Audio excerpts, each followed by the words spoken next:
स्वर्ग गंता ऐसा प्रयोग होना चाहिए, तो स्वर्ग को जाने वाला ऐसा प्रयोग करना चाहिए था। स्वर्ग गतः मतलब जो स्वर्ग में गया है, तो वो बेचारा फिर क्या बताएगा हमें? हमें बताने के लिए वो यहाँ धरती पे थोड़ा ना आएगा कुछ भी कि स्वर्ग में ऐसा होता है वैसा होता है। वो भाई अपना स्वर्ग में मजे करेगा, यहाँ क्यों आएगा बताने के लिए। ठीक है, चलिए। कूपम अत्यस्त, तो कूपम अत्यस्त मतलब कूपा अत्यस्त, कूप में फेंका हुआ, कुएं में फेंका हुआ। कल मैं महाभारत देख रहा था, तो महाभारत में वही था, द्रोणाचार्य जी आते हैं तो पांडवों की बॉल गिर जाती है, पांडव मतलब पांडव कौरव सब एक साथ होते हैं, बॉल गिर जाती है तो वो एक तिनके से, तिनके के ऊपर तिनका डाल डाल करके बॉल को उठा लेते हैं। तो वही कूपा कूपात्यस्त, कूप में फेंका हुआ। सुख प्राप्त, सुखम सुख प्राप्त, सुखम प्राप्त, सुख प्राप्त, सुख को प्राप्त हुआ। संकट, संकटापन्न, संकटापन्न, संकटम आपन्ना इसका विग्रह होगा, संकटापन्ना ये सिद्धि होगी। तो ये जितने भी शब्द आए ना सूत्र में, देखिए द्वितीय स्त्रित, अतीत, पतित, गत, अत्यस्त, प्राप्त और आपन्न, इनकी ये सारी सिद्धियां हैं। ठीक है, इन सब में से कुछ भी चीज एग्जाम में पूछा जा सकता है। जैसे मान लीजिए सुख प्राप्त, इसमें कौन सा समास है? आपसे ऐसा दे दे, तत्पुरुष के अंदर में भी दे दे, द्वितीय तत्पुरुष, पंचमी तत्पुरुष, तृतीय तत्पुरुष, सप्तमी तत्पुरुष, ऐसा भी प्रश्न किया जा सकता है। तो इसलिए ये सब उदाहरण भी आप लोग नोट करके रखिए, इंपॉर्टेंट है। ठीक है, तो ये द्वितीय के उदाहरण हो गए। आशातीतः, नरकपतितः, स्वर्गगतः, सुख प्राप्तः, संकटापन्नः, कूपात्यस्त, ये सारे उदाहरण इसके। इसके बाद में आते हैं तृतीया के उदाहरण। तृतीया का देखते हैं, ये रहा तृतीया तत्कृतार्थेन गुणवचनेन। तृतीया तत्कृतार्थेन गुणवचनेन का मतलब क्या है? तृतीयांतम, तृतीयांत, तृतीयांतार्थकृत गुणवचनेन अर्थेन च सह वा प्राग्वत। जैसे बोलते संकुलया खंडः, संकुलया खंड पता है संकुलया किसे कहते हैं? किसी को पता है संकुला? पता है? नहीं महोदय। नहीं पता? पान कौन कौन खाता है आप लोगों में से?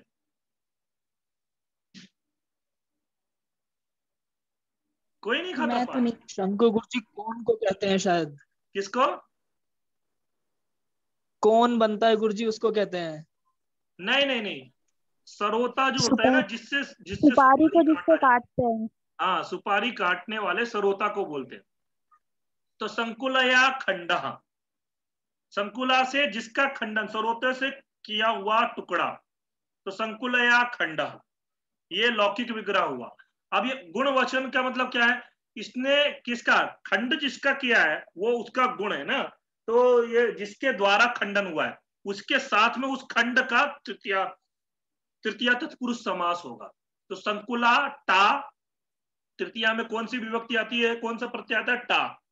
जो सुधीर जी का प्रश्न था ये कि मुझे ये मतलब उसका कौन सा रूप होगा, तो वही है। आप देखिए तृतीया विभक्ति कैसे आई, आती है गुरुजी? हाँ तो टा, टा प्रत्यय आ गया। तो संकुल, संकुला टा खंड सु, और फिर मिला दो, तो ऐसा मतलब संकुला का ही पूर्व प्रयोग रहेगा, यहाँ तो कोई टेंशन नहीं है। संकुला खंड, खंड बन जाएगा, और इसको प्रथमा विभक्ति सु आ गया तो संकुला खंडा, सु को विसर्ग हो गया तो संकुला खंडा।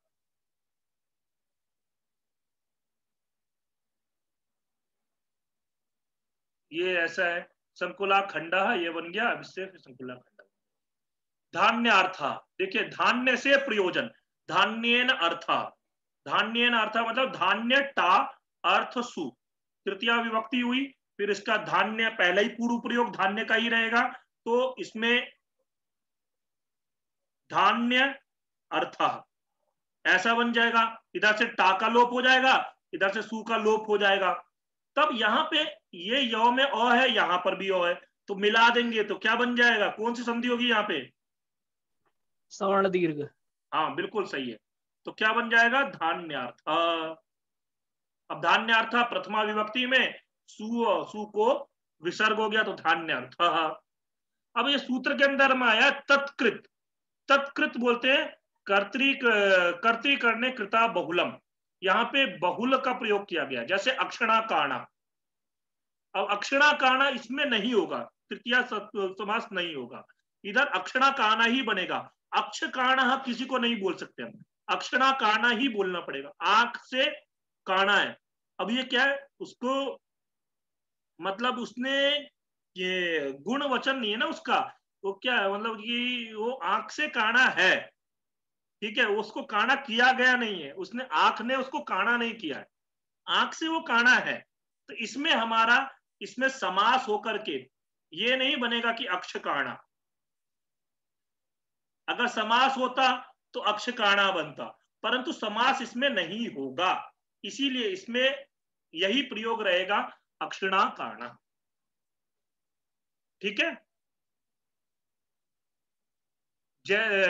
फिर यह कर्ता और करण में जो तृतीया है, तदंत पद का कृदंत के साथ बहुल में होता है। अब यहां पर ऐसा है, ये आया एक कर्तरी करने कृता बहुलम। कर्तरी यहाँ पे थोड़ा सा मिसप्रिंट है, कर्तरी कर्तरी करने च तृतीया कृतंतेन बहुलम प्रागवत। अब इसमें क्या बोला, कर्तरी और करण में, मतलब कर्ता अर्थ में और करण अर्थ में तृतीया जो हो कृदंत के साथ बहुल हो, प्रागवत मतलब उसका तृतीया तत्पुरुष समास हो, तत्पुरुष समास इसमें भी होगा। जय मतलब कृदंत के साथ, कृदंत प्रत्यय वाले शब्दों के साथ, जैसे त्रातः, त्रातः में क्या लगा, हरिणा त्रातः, हरि से रक्षा किया हुआ, मतलब किसी मतलब मान लो मेरे ऊपर कोई आक्रमण करने आ रहा है, अब मान लो क्या हो गया, सोनू जी मेरे को मारने के लिए आ रहे हैं, ठीक है, सोनू जी है नहीं ना क्लास में अभी, नहीं है, ठीक है, तो उनका नाम ले सकता हूँ, नहीं सामने होंगे तो पक्का मारेंगे मुझे, इसीलिए।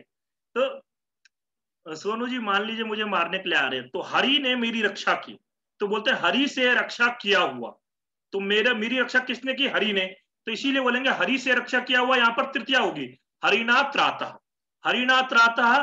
तो हरिनाथ रातः के अंदर में जब समास हुआ तब क्या बनता है हमारा, इसमें लौकिक अलौकिक वगैरह क्या बनेगा, हरि टा त्रात सु। अब इसमें टा का लोप हो गया, सु का लोप हो गया, तो क्या बन गया, हरि त्रात, हरि त्रात बन गया। अब हरि त्रात में फिर इसमें प्रथमा विभक्ति एक वचन में सु आया, सु को विसर्ग हो गया, तो हरि त्रातः बन गया। ठीक है, तो इसका अर्थ क्या हुआ, हरिणा त्रातः कृदंत के साथ। ठीक, अब हमारा द्वितीय हो गया, द्वितीय तत्पुरुष हो गया। द्वितीय तत्पुरुष के लिए सूत्र था, कौन सा सूत्र था आपका, द्वितीय श्रितातीत द्वितीय श्रितातीत पतित गत्यास्त गतत्यास्त गतत्यास्त प्राप्ता पन्ने, ये सूत्र था। अब तृतीया के लिए था तृतीया तत्कृतार्थेन गुणवचनेन, या कर्तरीकरणे कर्तरीकरणे कृता बहुलम, हाँ कर्तरीकरणे कृता बहुलम, ये इससे हरिना त्राता बनता है। एक और देखो, नखेर भिन्ना, नख भिन्ना, नख से भिन्न किया जिसको, ये वाली सिद्धि भी एग्जाम में पूछा जाता है, इसीलिए मैं करवा रहा हूं ये सब। जैसे नाखों से फाड़ा हुआ, नखों से फाड़ा हुआ, आपने सुना होगा ना, हिरण्यकश्यपु को नाक नखों से फाड़ दिया था, किसने फाड़ा था, किसने फाड़ा था नाखून से, हरिओम, नरसिंह भगवान ने। हाँ नरसिंह भगवान ने, बिल्कुल सही। तो वही है, उसका क्या बनेगा, नखे ही भिन्न, नखैर नखही भिन्न, हाँ, तो ये जब हम करेंगे नखही, तृतीया तत्पुरुष हुआ, और तृतीय विभक्ति का नखही बहुवचन है, नख शब्द का जैसे राम ही बनता है वैसे ही नख ही बनेगा। तो बहुवचन में भी, बहुवचन में कौन सा यहाँ पे प्रत्यय आएगा? नख भिस त्रात सु। नख भिस त्रात सु, इसका क्या कर देंगे? नख भिस का लोप हो जाएगा, सु का लोप हो जाएगा, तो क्या बन जाएगा? नख भिन्न। नख भिन्न प्रथमा विभक्ति में सु को विसर्ग हो गया तो नख भिन्ना। ये देखिए नख भिन्ना, लौकिक विग्रह नखेर भिन्ना और नख भिस भिन्न सु, यही है बस। अर्थेन नित्य समासो विशेष्य लिंगता चेति वक्तव्य। अच्छा ये चतुर्थी विभक्ति का भी। अब चतुर्थी विभक्ति का देखिए, चतुर्थी विभक्ति में भी कुछ शब्द दिए गए हैं। चतुर्थी तदर्थार्थ बलि हित सुख रक्षित ही, चतुर्थ्यंतार्थाय यत् तदवाचिना अर्थादिभिश्च चतुर्थ्यंतम व प्राग्वद यूपाय दारु यूप दारु। चतुर्थ्यंत के अर्थ के निमित्त जो वस्तु हो, या चतुर्थी विभक्ति के लिए जो वस्तु हो, उसके वाचक पद के साथ तथा अर्थ के लिए, जैसे अर्थ के लिए बलि, बलि में भी होता है उपहार, बलि बोलते हैं ना, बलि को उपहार के रूप में यहाँ पे अर्थ लिया गया है। हित, हित का मतलब कल्याण, सुख और रक्षित, रखा हुआ, इन पदों के साथ चतुर्थी विभक्ति होती है। जैसे यूपाय दारु, यूपाय दारु मतलब क्या है? यज्ञ स्तंभ के लिए लकड़ी, यज्ञ का जो स्तंभ होता है उसके लिए दारू। यहाँ पर दारू पीने वाला दारू नहीं है, ठीक है ना। कुछ लोग दारू शब्द सुनते ही उनको याद आ जाता होगा लॉकडाउन के। अभी मैं 3-4 दिन पहले एक सुन रहा था न्यूज, एक लड़की ने क्या किया, ऑनलाइन बियर ऑर्डर की, ठीक है।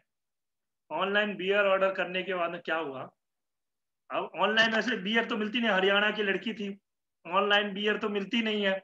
जिससे ऑनलाइन ऑर्डर किया उसने 85,000 रुपए उसके अकाउंट से निकाल लिया, और लड़की बेचारी परेशान, वो वही बोल रही है कि ऑनलाइन मतलब क्या हुआ, उसका ठगा गई बेचारी।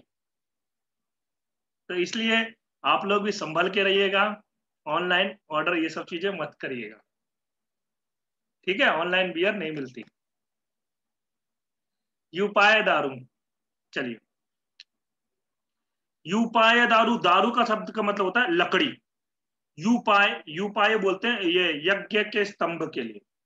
तो यहाँ पे जो यूपाय किसके लिए, या जिसके लिए है ना, उसके आया, उसमें चतुर्थी आई तो यूपाय दारू। अब यहाँ पर कौन सी विभक्ति होगी? यूप गे, चतुर्थी में गे प्रत्यय होता है, गे दारू सु, दारू शब्द सुनते ही याद आता रहता है। चलिए हाँ, तो गे का क्या किया? लोप हो गया, सु का भी लोप हो गया, तो क्या बन गया? यूप दारू, यूप दारू बन गया। प्रथमा विभक्ति एक वचन में सु आया, नहीं इसमें सु नहीं आएगा, क्योंकि दारू शब्द कैसा है पता है आपका? नपुंसक लिंग है। दारू शब्द नपुंसक लिंग है। किसी को पता है दारू शब्द का रूप कैसे चलता है? जेके जी आपको पता है? जेके जी? क्रोष्टुवत चलेगा क्या गुरुजी? नहीं नहीं, क्रोष्टु शब्द पुल्लिंग में होता है, नपुंसक लिंग। नहीं हाँ मालूम। जेके जी? अधुना ध्यानं नास्ति।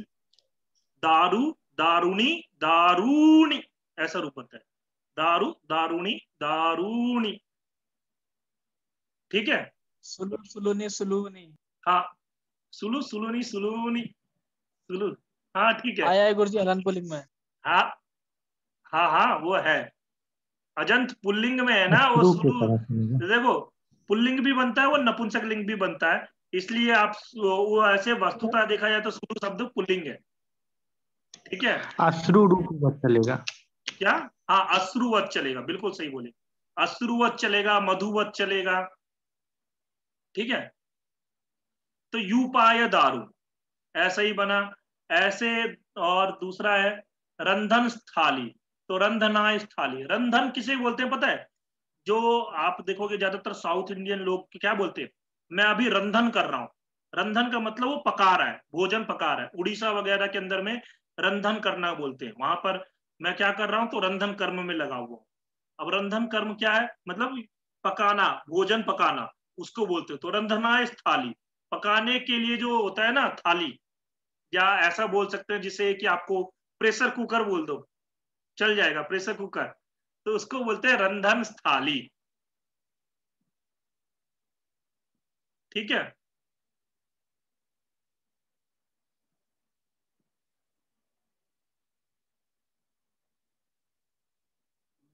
ठीक, उसके बाद में आता है हमारा अर्थ शब्द के साथ में नित्य समास हुआ, द्विजार्थः सूपः।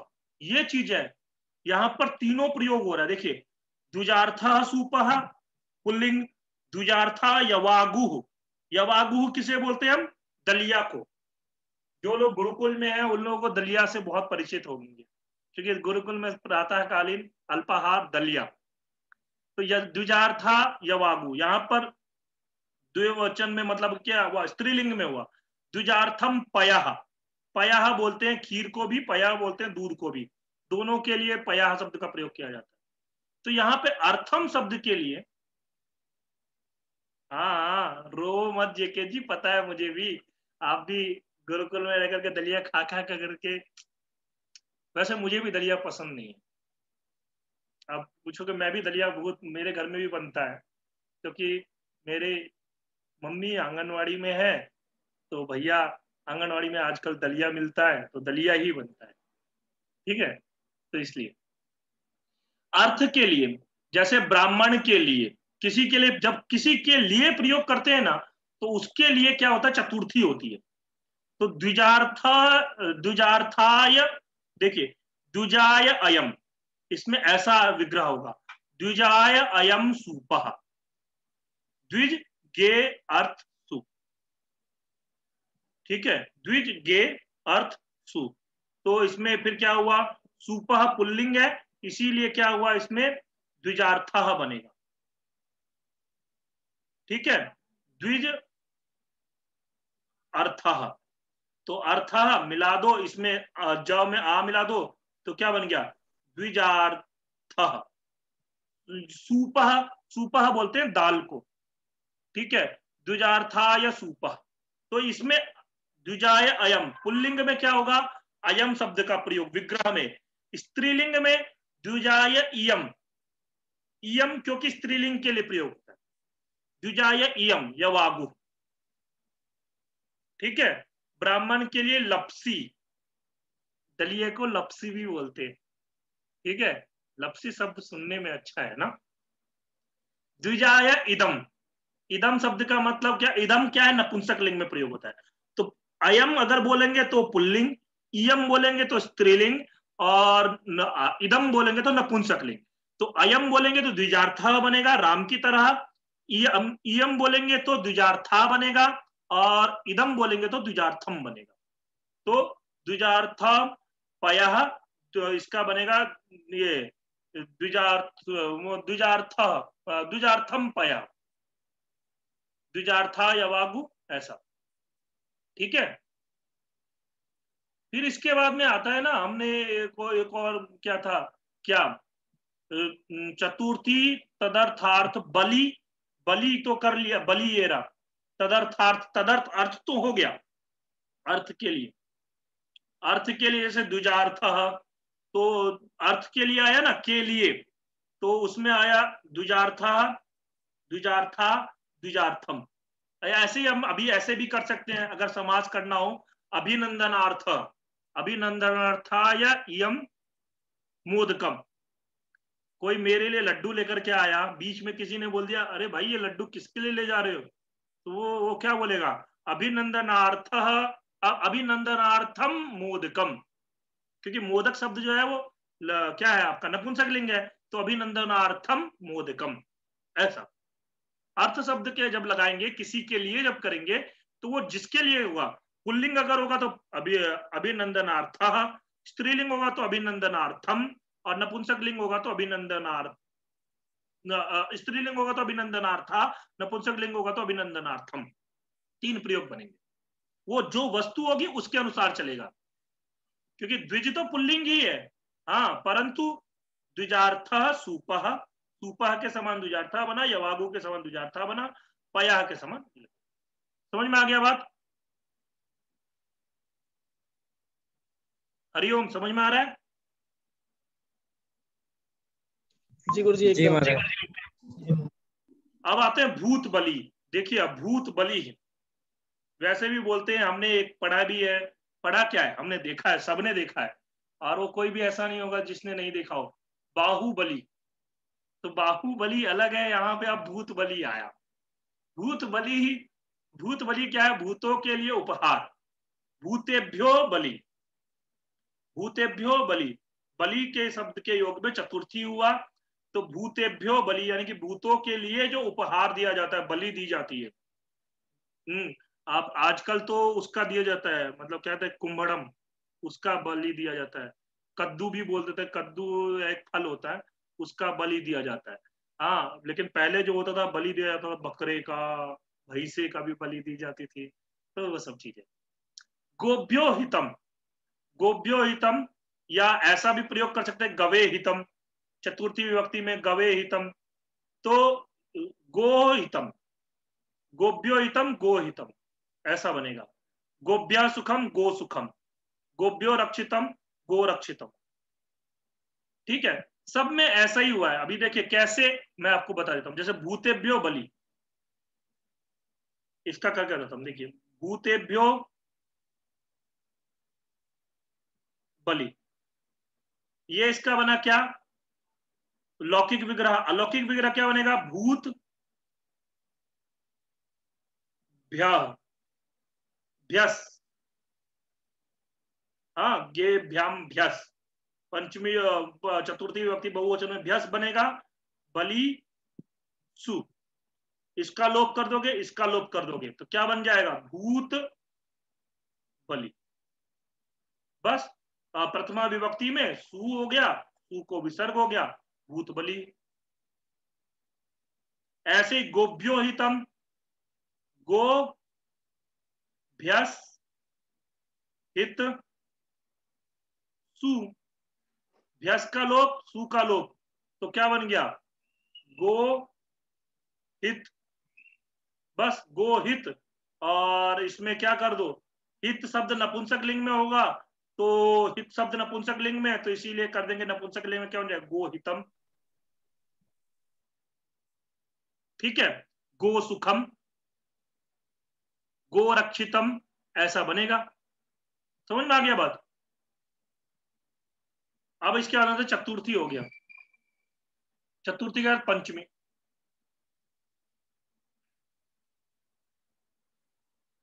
पंचमी भयेन, ये सूत्र एक बार पूछा गया था एग्जाम में।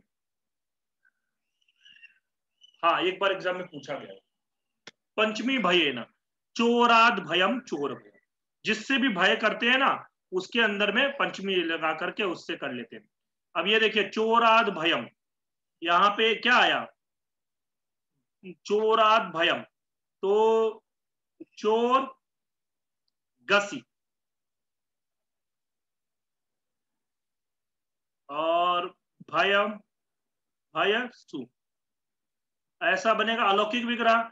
गसी का लोप, सु का लोप, चोर भय, और नपुंसक लिंग में भय बनेगा, तो नपुंसक लिंग में भयम बन जाएगा। प्रथमा विभक्ति एकवचन चोर भयम। बस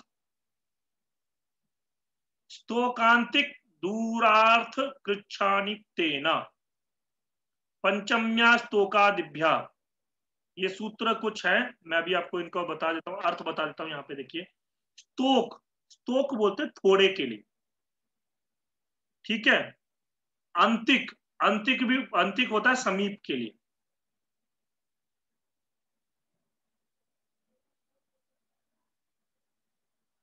दूर के अर्थ के वाचक और कष्ट के लिए कृच्छ शब्द का प्रयोग होता है। इन सुबंधों का क्ता प्रत्यांत सुबंत के साथ समास होता है। अब क्ता प्रत्यांत, क्ता प्रत्यांत जानते ही हो क्या होता है? गतः, पठितः, लिखितः, खादितः, हसितः, चलितः, नमितः बनता है क्या? नमितः बनता है क्या? बताओ, नमितः शुद्ध है कि नहीं है? बोलिए, नमिता होगा कि नहीं होगा?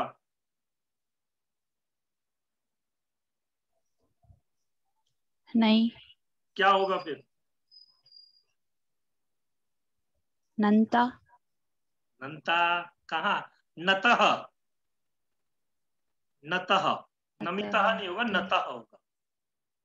ऐसे पठितः, लिखितः, खादितः, हसितः, चलितः, उक्तः, हाँ, ये सब प्रयोग होते हैं। तो स्तोक आदि शब्दों से पर पंचमी विभक्ति का लुक ना हो, हाँ, और उत्तर पद परे रहते। अब यहाँ पे देखिए, स्तोक आदि शब्द है, ये यहाँ पर शब्द गिनाए गए कौन कौन से? स्तोक, अंतिक, दूर अर्थ के वाचक के लिए कृच्छ शब्द, दूर अर्थ के वाचक के लिए शब्द, और कृच्छ, इन शब्दों के साथ में पंचमी विभक्ति का लुक ना हो। अब देखिए, अलुक उत्तर प्रदेश, तो स्तोकान मुक्ता। अब यहां पर देखिए कैसे होगा, मैं आपको बताता हूं। ऐसा है, मुक्त शब्द आया, मुक्त मतलब थोड़े से, स्तोकात मुक्त, थोड़े से वो छूट गया, बोलते हैं ना, थोड़े से मेरा ये काम छूट गया, तो स्तोकान मुक्ता। यहां पर क्या हुआ? स्तोक शब्द से तोकाद, दो लिखूं या तो लिखूं? चलो, दो और तो में वापसाने विकल्प, तोकाद मुक्ता, ये विग्रह हुआ, लौकिक विग्रह। अलौकिक विग्रह क्या बनेगा? तोक, गसी, मुक्त, सु। अभी तक हम लोग क्या कर रहे थे? लोप कर दे रहे थे, इसका लोप कर दिया, इसका लोप कर दिया, परंतु इसमें क्या होगा? इसमें लोप नहीं होगा। यह बोलता है कि पंचमी विभक्ति का लोप नहीं होगा। तब जब लोप नहीं होगा,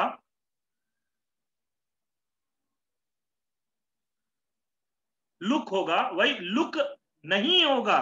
लुक और लोप दोनों बात एक ही है। मतलब लोप क्या होता है मैंने आपको बताया, जैसे अब मान लो टच प्रत्यय आया था, तो टच प्रत्यय से, चलिए नहीं बोलूंगा मैं, हाँ, नहीं तो फिर गाना याद आ जाता है। हाँ, चलिए, टच प्रत्यय आया, तो टच प्रत्यय में क्या है? चौकी इत संज्ञा हुई हलंत्यम सूत्र से, फिर इसका लोप हुआ चौका, टौ की इत संज्ञा हुई चुटू सूत्र से, और फिर टौ का लोप हुआ, बच गया क्या? अ। ये ऐसे होता है, इसको कहते हैं लोप होना। परंतु लुक क्या होता है? मान लीजिए सु प्रत्यय आया है, वो क्या करेगा? सु का ही पूरे का लोप कर देगा, पूरे का लोप हो गया, उसे बोलते हैं लुक। हाँ, तो लुक मतलब लोप, ऐसा सामान्य है। तो ये क्या बोल रहा है? ये वाला सूत्र बोल रहा है लुक नहीं होगा। तो जब लुक लुक नहीं होगा, तब क्या बन जाएगा? तो काद मुक्त। अब दो की जगह पर में आपने पढ़ाई होगा अनुस्वार से यही पर सवर्णा, मतलब दो की जगह पर में पहले तो क्या होगा? दो की जगह पर में न हो जाएगा, बाद में जो ये शब्द है अनुस्वार से यही पर सवर्णा नहीं, इसमें कौन सा संधि, वो कौन सा होगा आपको? आत आदेश होगा क्या गुरुजी? नहीं नहीं, आत आदेश की तो बात ही नहीं है। स्तोकाद, पंचमी विभक्ति में रामात, रामात है ना, वैसे स्तोकात, ठीक है। तो ये दो की जगह पर में न हो गया, संधि जब होगा तो क्या बन जाएगा? स्तोकान मुक्ता, ऐसा सु आ गया, स्तोकान मुक्ता। ऐसे अंतिकात आगता, पास से आया हुआ, कोई अगर बोलता है ना ये कहां से आया है, तो अंतिकात आगता। अंतिकात मतलब बोलते हैं यही पास के समीप में रहता है, तो वहां से आ गया। अब अगर समास करते तो क्या बन जाता? देखिए, अंतिक गसी आगत सु, ऐसा है। अब समास अगर करेंगे तो इसका लोप हो जाएगा, इसका लोप हो जाएगा, तब क्या बन जाता? अंतिकागत।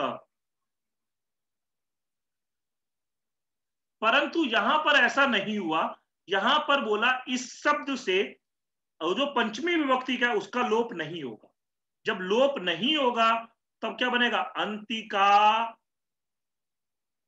द आगत। दो में आ मिला दो तो क्या बन गया, अंतिकाद आगत।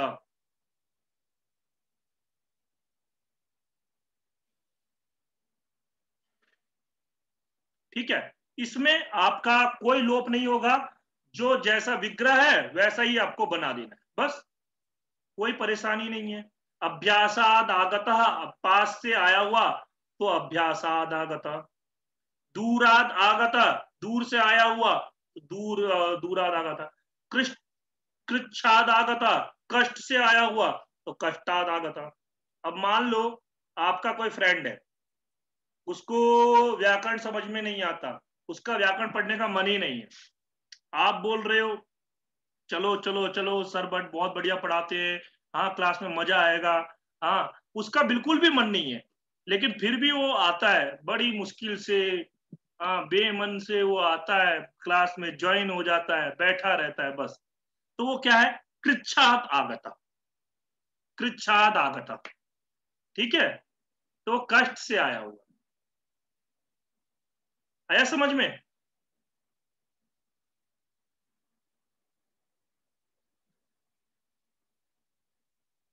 हरिओम। जी महाराज। आ गया समझ में? बोलिए हाँ या ना। जी महोदय। हाँ, तो यहाँ पे लोप नहीं करेंगे हम लोग, वो कर देंगे आपका क्या कहते हैं आपका संधि करके बस हो गया। सर बुक की पीडीएफ सेंड कर दीजिए, मैंने शुरुआत में ही सेंड कर दी थी, पूजा रजोड़ा जी, यही नाम है ना, हाँ मैंने शुरुआत में ही सेंड कर दी थी। षष्ठी सुबंतेन प्रागवत, ये वाला जो सिद्धि है ना, बहुत बार ऐसा होता है जब कभी भी कोई समास पढ़ाना शुरू करता है ना, तो वो सबसे पहले यही उदाहरण लेता है, और जितने भी हमारे यहाँ पर देखोगे उदाहरण मिलते हैं, जब समास प्रकरण शुरू होता है तो सबसे पहला उदाहरण ये होता है राज्ञः पुरुषः, राजपुरुषः।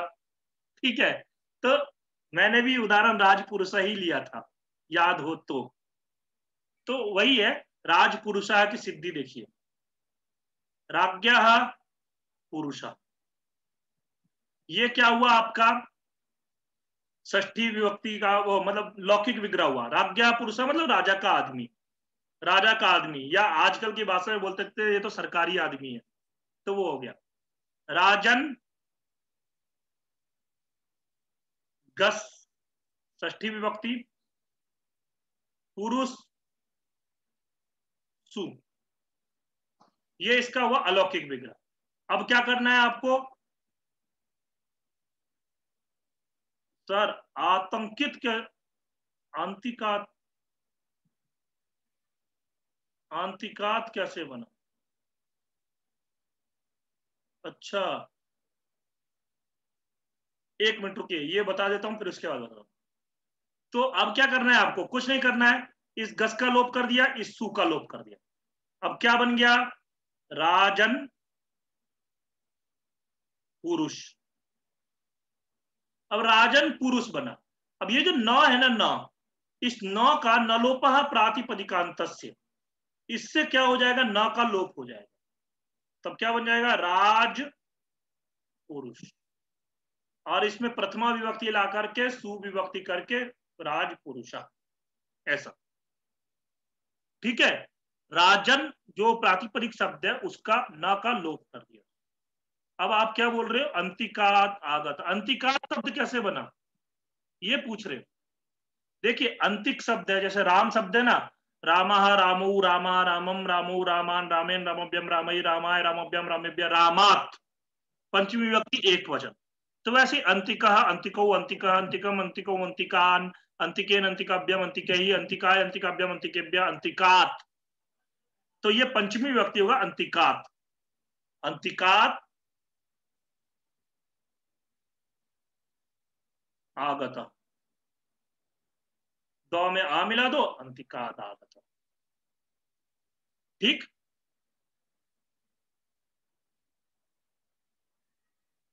ये हो गया आपका पूर्वा परे, एक सूत्र और आया, पूर्वा पराधोत्तर एक देशी नैकाधिकरणे, नेकाधिकरणे।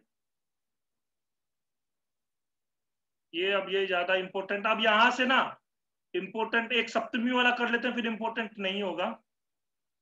ये भी थोड़ा सा इंपॉर्टेंट है। इसमें क्या बनता है देखिए, पूर्वम कायस्य, पूर्व काय, अपर कायस्य, अपर कायः, एकाधिकरणे पूर्वस छात्राणाम। देखिए ये जो सूत्र क्या बोल रहा है, सूत्र का अर्थ यहां दिखा देता हूं। ये देखिए, पूर्व मतलब आगे का, अपर पीछे का, अधर नीचे का, और उत्तर ऊपर का। मतलब पूर्व, अपर, अधर और उत्तर, इन अवयववाचक शब्दों का अवयवी वाचक शब्दों के साथ समास होता है यदि एकत्ववाचक हो। अच्छा 1 मिनट में कट जाएगा, तो आज की क्लास हम यहीं तक रखेंगे, ठीक है। मुझे ध्यान नहीं रहा टाइम का, षष्ठी समास तक रखते हैं, सप्तमी और फिर आगे का हम लोग कल करेंगे, ठीक है। जी महोदय। नहीं तो फिर क्या कट